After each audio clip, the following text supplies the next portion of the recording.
Welcome to our anime recap show. It's not like I wanted to do an anime recap or anything. Hopefully with a new introduction. I'm recording that when I edit this tomorrow, so we'll see how that goes. Today, we are covering, I hope I'm saying it right, Kisnavier, Episode 1, and My Hero Academia, Episode 2. The format of this show is going to kind of change every week. We're not going to cover things episode by episode. Maybe My Hero Academia, depending.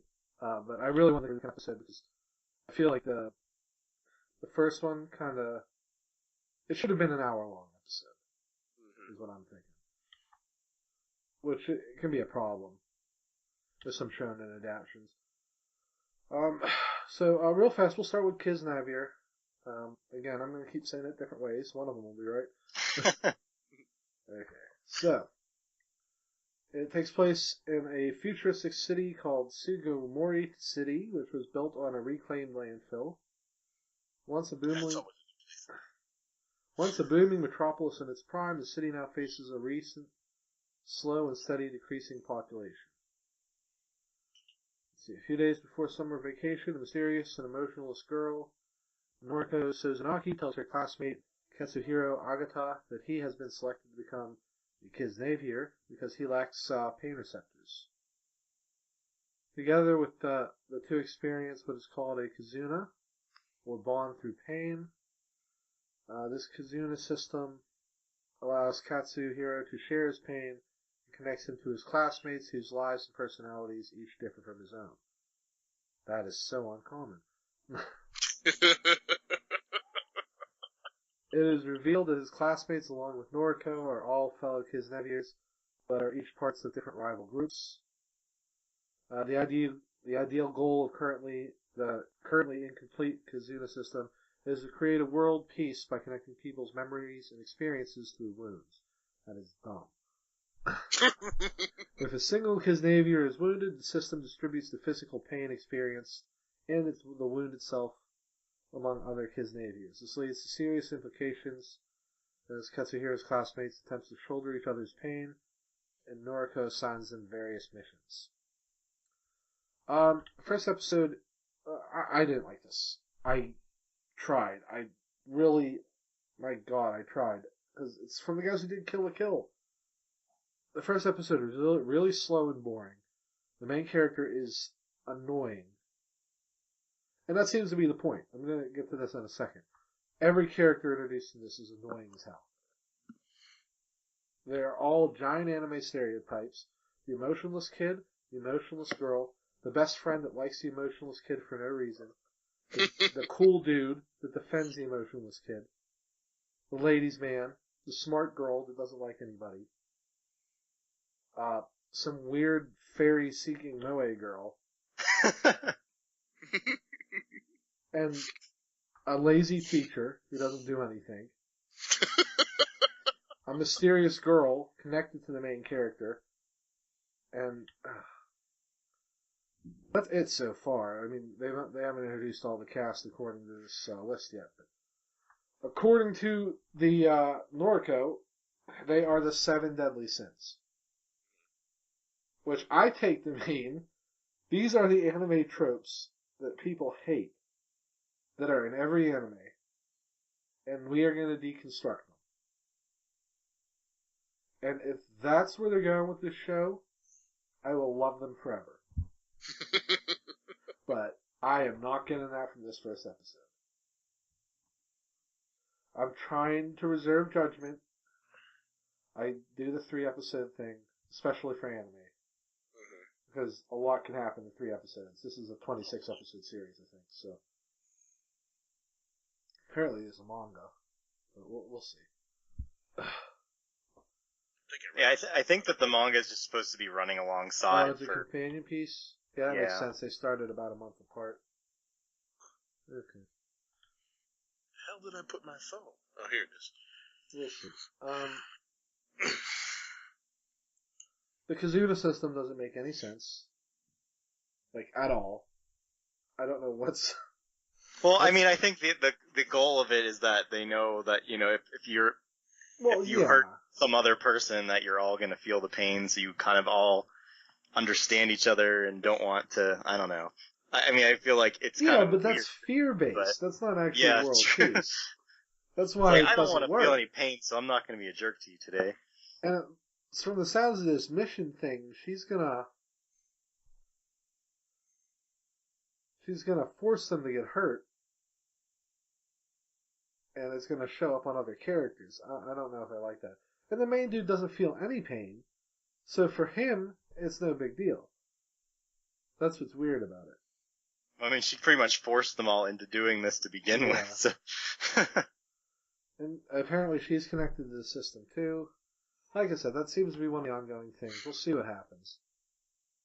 I don't think this is going to be a fight anime, or at least I don't see how it would be, but we'll see. Oh, hey, one of the okay. The character designer worked on Rage of Bahamut. I really like that. Mm-hmm. Very beautiful show.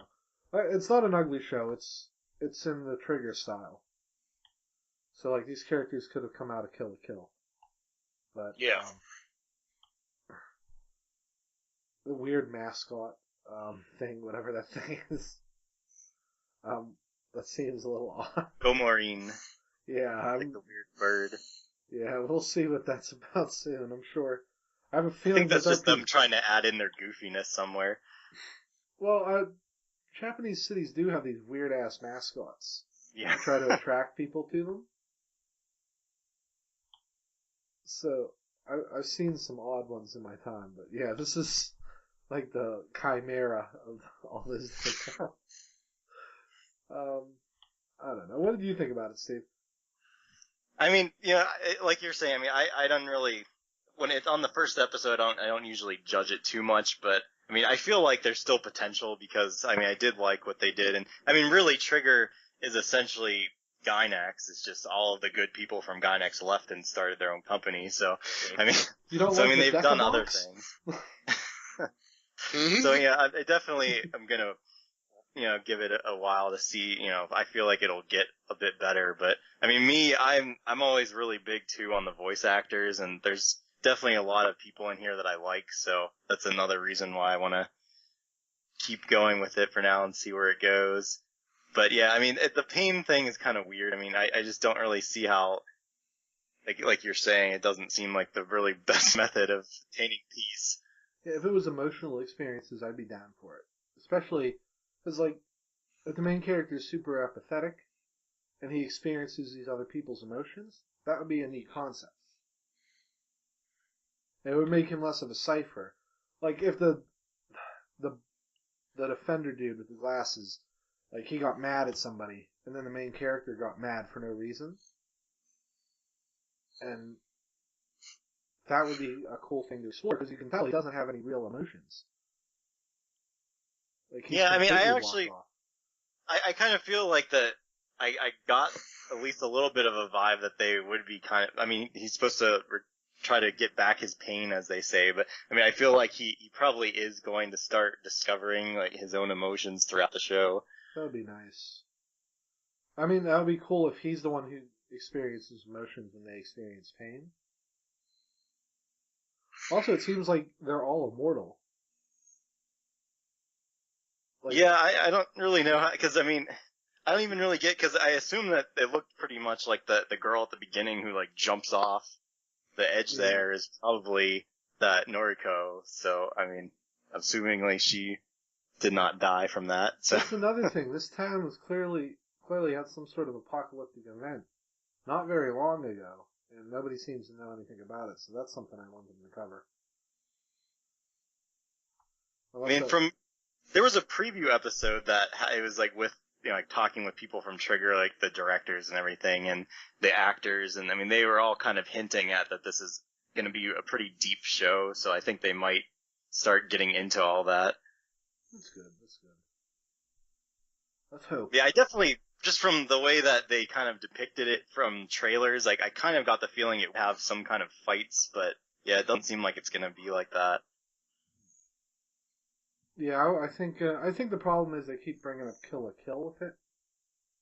That's because their other two shows are terrible and aren't really shows. They're cardboard cutouts on backgrounds that that sometimes have animation. I think if they would have just said it's Studio Trigger's new show and then keep bringing up that they made Kill la Kill, my expectations would have been different. Pat, are you alive? Yeah. Okay. I We'll get to My Hero Academia soon. No, I was reading about that. I was reading about this on the thing before because I saw it was on there. Okay. So I was trying to figure out about what. Yeah, I didn't really learn anything else either. So. Yeah, there's not a lot. I think that's pretty much it on this. Does it seem like you'll pick it up, Pat? Whenever it gets put on something, I'll probably watch it. It should be on Hulu soon. Like I said, Crunchyroll stuff is usually a week or so behind, so it should be up this Sunday. This is one where I think we'll talk about it again, like episode 5 or episode 6, but not every week. Okay, I think That Noriko is just for me to add in because I'm sure that there's tons of Precure listeners out there, but from the last Precure series, Cure Twinkle is that Noriko, which is the same voice actress, so she's still pretty new. So this is kind of, I guess they liked her in Precure, so they gave her a role in this. That's good. Same with that girl, that Chiri, that is his friend, You mean his whatever you want to childhood friend who clearly wants to have sex with him? Yeah, she's still pretty new too. She was the voice of Kudelia in the new Gundam series. Not Orphans, but the Unicorn? Oh no, in Orphans, yeah. Okay. Kudelia Ina Bernstein. Okay. Or however you say it. I think that's how you pronounce it. I still have to watch all Orphans. I'm like, oh, wait till it's over. Now it's over. I'm like, I'll get to it. I'm sorry. Yeah, well, the second season you have time since that doesn't start until I think it was fall. I know it was like a half a year after it ended. So is Unicorn just like a filler? I mean, I think it's just the next thing that they're working on now. Okay. Since I mean that's related to Universal Century. Oh, okay. That's right. They like to keep UC updated every so often. Oh, on the note of Precure, I got a special show to review for Steve. Glitter Force. I had to watch it because my niece wanted to watch a show on Netflix, and there were no dubbed Sailor Moon at the time. She likes the show, but she can't understand it. So we needed something with a dub. And I'm like, okay, this might be good. She loved it, for what it's worth, but she wasn't really paying attention to the story. She was just looking at the characters. It was the worst dub I have ever seen in my life. I've only seen parts of it, but yeah, it's definitely. I know that they pretty much are trying to make it that they're in America and everything they too. are. So Their names are like Kylie and Beth. But I will say that because of Glitter Force, I got a ton, like hundreds of viewers on my Smile Precure figure arts reviews because they're the same characters. But then I've also got tons of angry little girls posting on my comments telling me that I'm wrong about their names and I need to fix it. You have to do it. So- Tell these girls.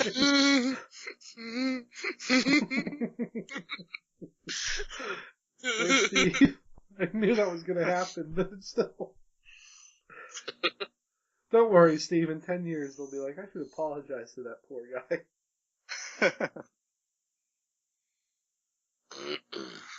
Oh, you know what you should do? You should put up the same video, but you should dub over the name really badly. Kylie Smith. No, but the dub is terrible. It doesn't matter. It doesn't bother to lip sync. They're like the most generic non-union voice actors I've ever heard. And really, the show is basically, what if all the Sailor Scouts were there, and then Fluttershy from My Little Pony. So, it really needs good voice acting. Because there's not much else there. I mean, even the episodes themselves, they diced out a whole bunch of episodes because they had to cut so much out of it. They just smashed pieces of episodes together. So anyway, apologies to any little girls that find this. What you're watching is not good. You'll understand when you're older. Okay, so next up, My Hero Academia episode 2. Like I said at the beginning of the episode, this really should have been part of the first episode because this sells the story to people. I think we can all agree on that. Deku acts like a hero. He acts like an actual hero. He doesn't act like a shonen hero. I hate that crap. All Might is pretty cool in it. There's a neat fight. So, little out of character break, guys. We kind of covered this a little about 5 minutes ago, but a dog emergency came up. So, okay. So basically, the plot of the episode is the goo monster escaped due to All Might and Deku kind of messing each other's vibes up. They don't know this though, and Deku asks him if he can be a hero. And All Might's like, no, not without a quirk. He doesn't say no. He basically says it probably isn't possible. But you should be a police officer. And that's really sound advice. It's like any other show, I feel like, yeah, you can, don't worry. And then Deku would find his hidden ability or whatever. But he says no, that's not realistic. And you should find a way to help people, though, because that's clearly something you want to do. So he goes off to try and find the goo monster. Well, he goes to turn the goo monster into the police, but finds out it's missing. In the interim, it takes over Bakugo, the explosion guy from the first episode, and is basically destroying a small section of town. None of the heroes we've been introduced to so far can stop it. The super strong guys can't get close because of the explosions. The wood guy obviously isn't going to do much good. He'll catch on fire, yeah. Yeah. And Mount Lady cannot get into a single lane street. Nope. I found that part really So funny. there need 2 lanes. Maybe you shouldn't be in Japan, Mount Lady. I'm just saying. She's awesome, though. We'll see. You don't see her much in the thing.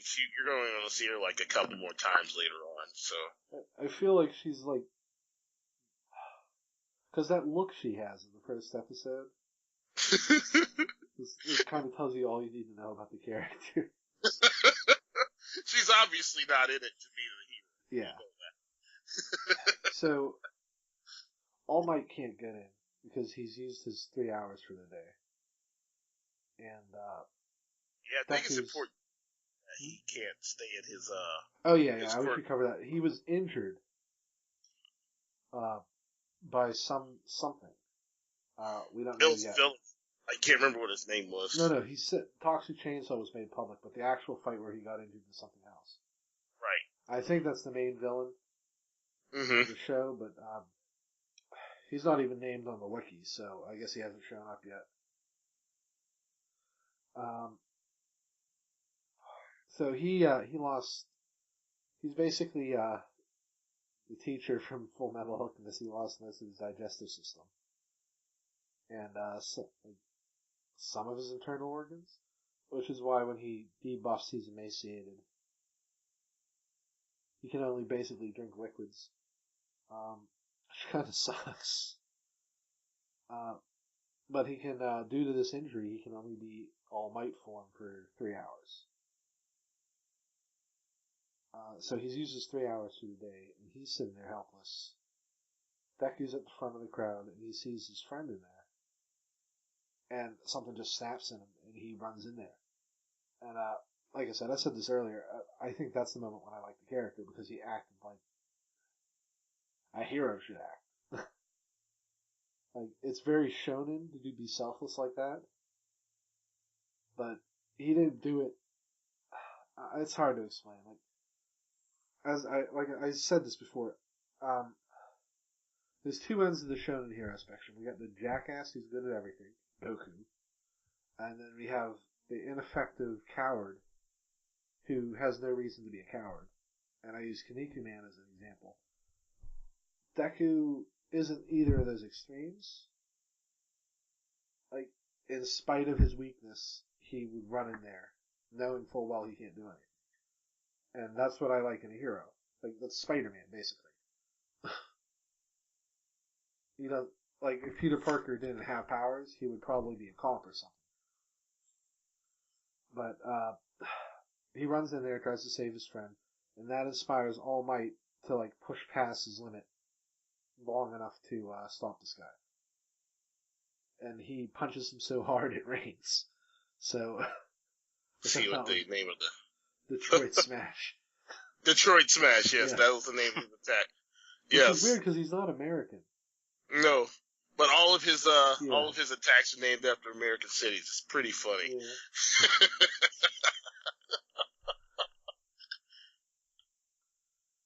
It was a cool little fight, and then Deku's walking home. Baka goes like, "Hey, dummy, I didn't want you to save me, jerk." Mm-hmm.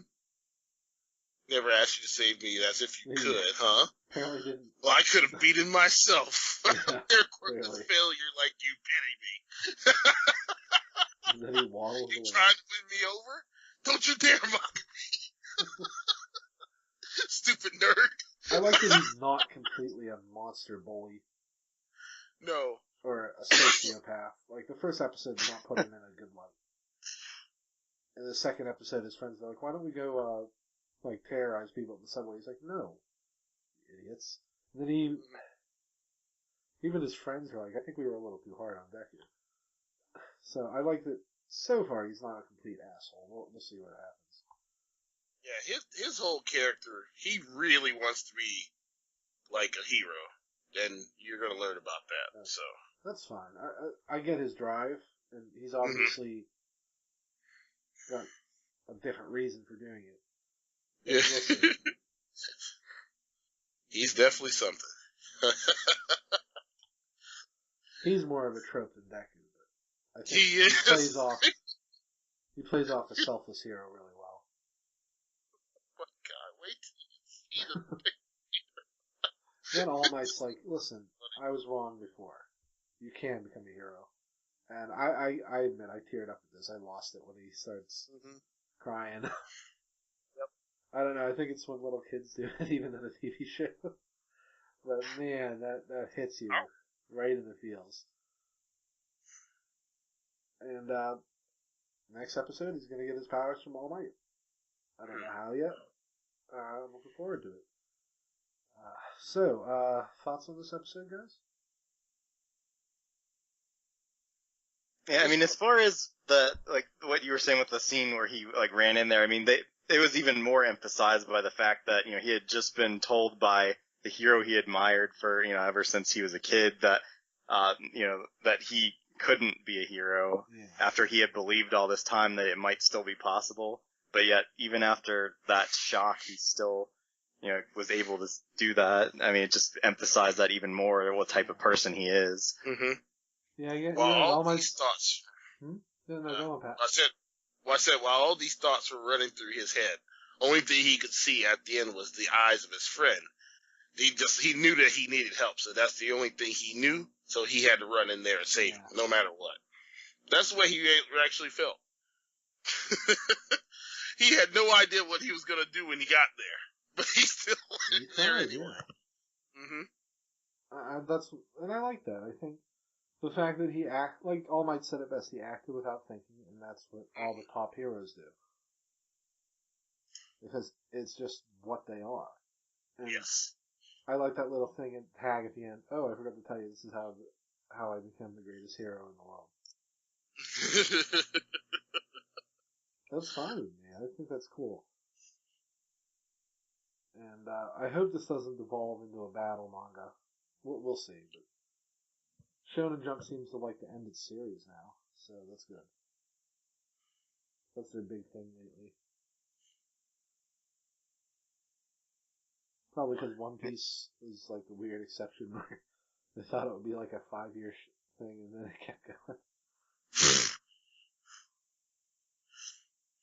I think I mentioned it the last time, but I was looking at the cast list, and I just saw so many characters. I just was hoping that it didn't kind of diminish anybody since there were so many of them. But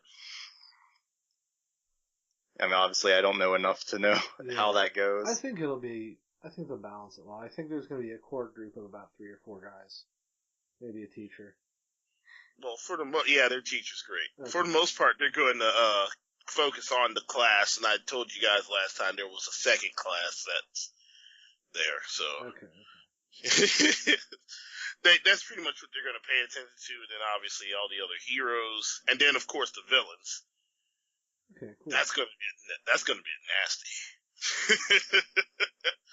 Let's hope this goes well. This is a 3DS game. Man, wait till you meet the principal, though, man. You're going to love that one.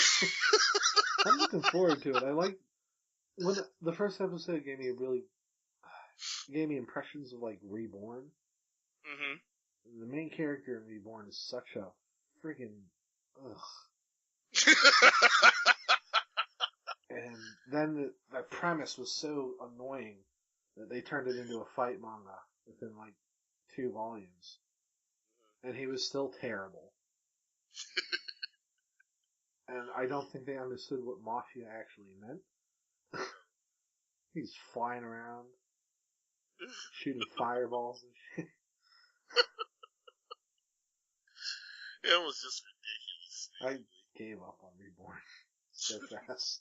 I think I only got 3 volumes. I don't think I You went got mad at me. I'm like, Pat, you gotta drop it, man, because it gets so bad. And you're like, shut up, I don't want to get spoiled. I'm like, I'm telling you for your own good. I never did get another volume, and they haven't put it as a digital release. So I think they lost the rights. You're not well, missing anything, trust me. I guess I just like to finish stuff. You know the kid with the bazooka, the 10-year bazooka? I know, I His don't big remember. power-up move is that when he becomes 10 years older, and then somebody makes him cry, he shoots himself with the bazooka again, so that's his 20-year-old self. Yeah. It's really dumb. But it's not played as a laugh thing. Well, the first time it is, but after that it's like, this is his great power-up. I'm like, no. So dumb. How do you even have a bazooka that does that? It's not supposed to make sense, Jason. It's Shonen Jump option. I don't think it was Shonen Jump Up. But no, I got really a bad vibe from it. Like, I'm like, here's what's gonna happen. He's gonna get a power, but it only works when he's like super scared or something. And I wasn't on board for that. I should have known that. Yeah. I thought Deku, yeah, I thought when the dude grabbed him, I'm like, oh, this is how he gets his power. He's gonna get scared and like Super Deku's gonna come out and save him or something. Nope, fortunately that's not how that works. That's my mistake. When I saw Studio Bones, I should have known better. They don't adapt crap like that, but I was pleasantly surprised by the second episode, so. Yeah, if you're not watching it, this is the new hotness for this season. And there's a reason for it. Anime isn't dead, it's dying. But if we get a show like this every couple of years, I'm fine. I mean, for as much as they went on about it, though, I mean, I guess they're just trying to pace it slowly since it's only 13 episodes. Well, it's 8 volumes. And you're right, like, from what Pat told us, this was the first chapter in 2 episodes. That's correct, yes. So maybe that was all the first chapter. Yeah. Let's see. According to this, 13 episodes. But yeah, that's it. Yeah. Oh man, you're gonna volumes. love how he gets his power. I'm looking forward to it. I'm sure it's something ridiculous. But yeah, it just started a year ago, so that's why, or 2 years ago, I should say. So that's why they're probably taking it slow. I'm fine with that. Shonen shows always get extra seasons, but I don't like the toying method of just tons and tons of episodes and then shitty filler when they run out of stuff to adapt. So I'm fine with them taking season breaks. And I think they're trying to adopt an American method on purpose. Because, like, I can't watch One Piece or Dragon Ball Z anymore. They're terribly paced. Like, it was fine when I was a kid, but just TV's moved on from that in every conceivable way. I mean, I can definitely say that I've seen some older Dragon Ball Z, and it's just, the whole just staring at each other for 20 minutes type of thing. Because, I mean, they're still doing that with Super. I mean, there's some episodes that just really There's no excuse for Super because it's not based on anything. You're writing it for an animated series. That's all Toei knows how to do. It sucks for One Piece because it's such a fast-paced show that it doesn't make any sense. And, like, it gets so bad, I feel like they're just cutouts. They're moving across the background at some points. Not even animated. They're just like, okay, here's a cutout of Luffy. Instead of panning the camera, we're just going to move these cutouts so it looks like we're It's terrible. It's terrible. And, yeah, I don't know. Maybe at some point we'll do. I don't want to bash Toei because they clearly make a profit on this stuff. And we're not the intended audience. But, like, they don't know what they're doing. I mean, it's definitely their style is dragging things out. I mean, since they do Super Sentai, Kamen Rider, Precure, it's all has to run for an entire year.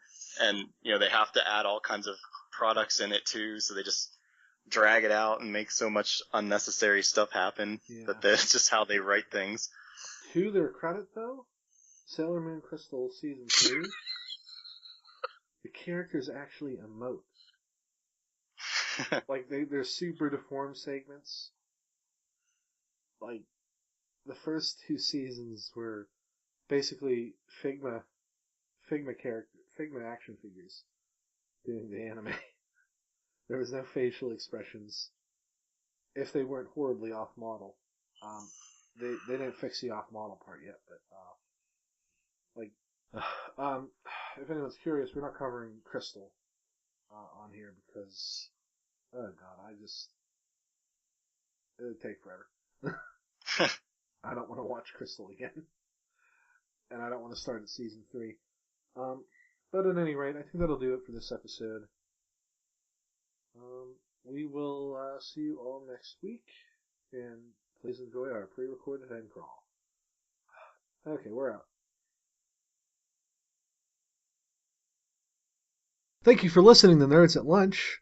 You can follow us on Twitter at KingRiptor, where I will post new episodes as soon as they go up. You can follow us on Facebook, facebook.com/RobotHousePodcast, where I again will post new episodes.